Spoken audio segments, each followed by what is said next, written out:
one thing I really hate, I hate losing a job. You pre-qualify the customer over the phone, you ask them the few questions, then you arrive at the house, you walk around, do the whole proposal, and then you either present it on the spot or email it to them and you lose the job. Well, I want to give you a couple tips of how we try not to lose the job and give the customer options that probably nobody else is giving them. I'm Ron Ramsden, I'm a DYB coach, also a painting contractor. I'm up here in my little house on the lake in New Hampshire. Picked this up about a year ago now. Needs work. Not a lot of work, but it needs work.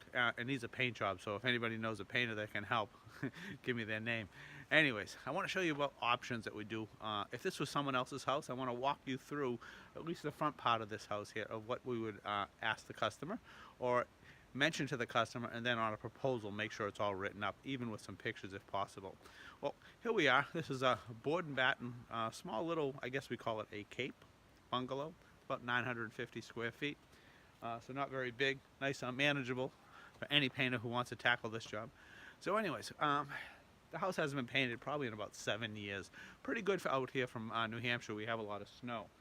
Down on the bottom, as you're gonna bend down. I'm sorry for this choppy video, but I was just starting to work on the house.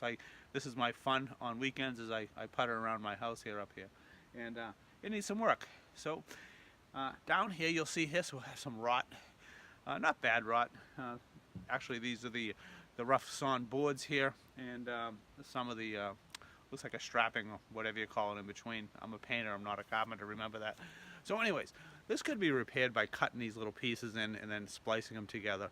Some of the boards we could use in a Bondo or two-part wood epoxy. That'd be fine.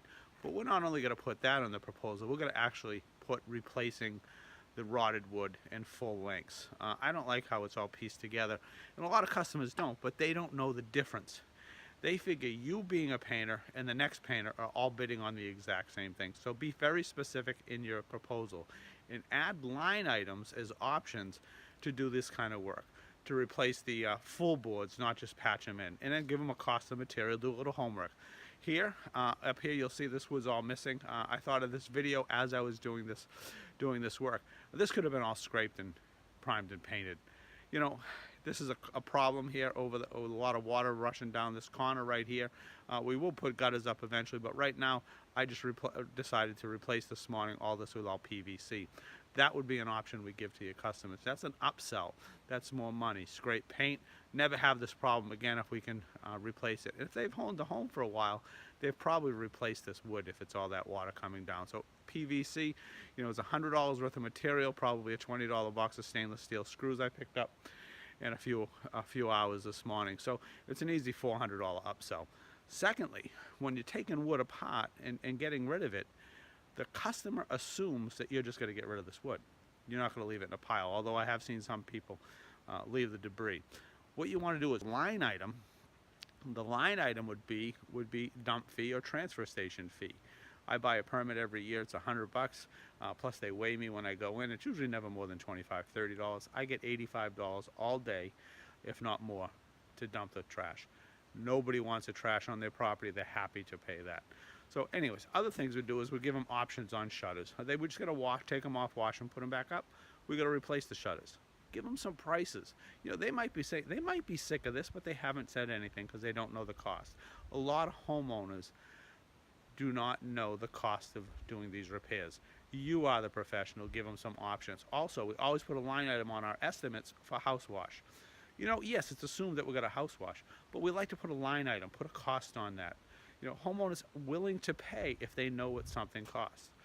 What else are we going to do? Also, over here, I don't know if the sun might be a little too bright, but you'll see the lake out there. This is my chimney. It's just a cinder block chimney, but that should be sealed. That should have a masonry sealer on it. Masonry sealer gallons with that $35, $40. Probably going to take an hour to do it, 2 hours to do it. $150 upsell.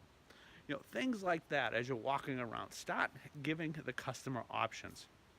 Customers are willing to pay. You know, if you're working with A and B customers, they're willing to take it. You're the professional. They're willing to take your lead on some of this work. So you'll see this house isn't very big.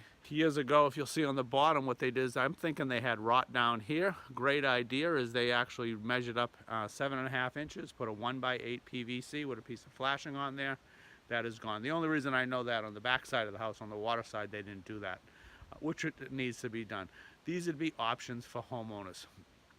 Also, give them the option about, painting the mailbox post. Throw that in, put a zero cost. On some of the things we do give away for free, we line item them and put a no charge on it, just so the homeowner knows they're getting it done and we're not charging. Also, this shed, not a big shed, this is a line item $650 shed to repaint. Customers will pay it all day. Wash it the same time you're washing the house. Light prep, 2 gallons of paint in a couple hours, 4 hours worth of paint, maybe 5 hours worth of work, and you have a painted shed and $650 in your pocket. So wait, what I'm saying is, these are the little things on this house that I noticed this morning. But imagine some of the bigger houses, interior and exterior. Take some pictures. Take a picture of the roof if you do roof washing. Give them an option for a line item of a roof wash. Those are the little things. Some of you even seal driveways with those blacktop sealer. While you're at a job and you notice it needs to be done, you might not discuss it with them, but maybe you take a picture and do it. Imagine them sitting at their house at night after coming home from work, getting your proposal compared to the next painter's proposal. You have this beautiful, long, drawn-out proposal, a line item with options, and the other painter just has this regular prep and paint a house. Not all, but some customers are going to realize that you're the professional. One key, though, do not let the proposal add it all up at the end, because what will happen in some cases, that the line items will all add up, and if they just look at the line items, they're not actually comparing A to B, apples to apples. They're actually comparing yours with all the options to someone else who's giving them just a paint job. So anyways, there's always options, and you always put on your warranty. Do not forget to put your warranty on there. A lot of painters, it's an assumed warranty. Some people, it's a tailgate warranty as they leave the house, because it's warranted as long as they're tailgate. Put your 3, 5, 7, 9-year warranty, whatever that. Make yourself different, and don't forget to follow up. Anyways, I got to get back to banging some nails and prepping this house for some paint. I'm Ron Ramsden. I'm a DYB coach, also painting contractor. And I feel your pain, but I also feel your wins. If you'd like to chat, find me at dybcoach.com. That's dybcoach.com. Or find me on Facebook. Love to chat with you. We can even exchange cell phone numbers. Give me a call if you need me. I'm here for you. Have a great day. Bye.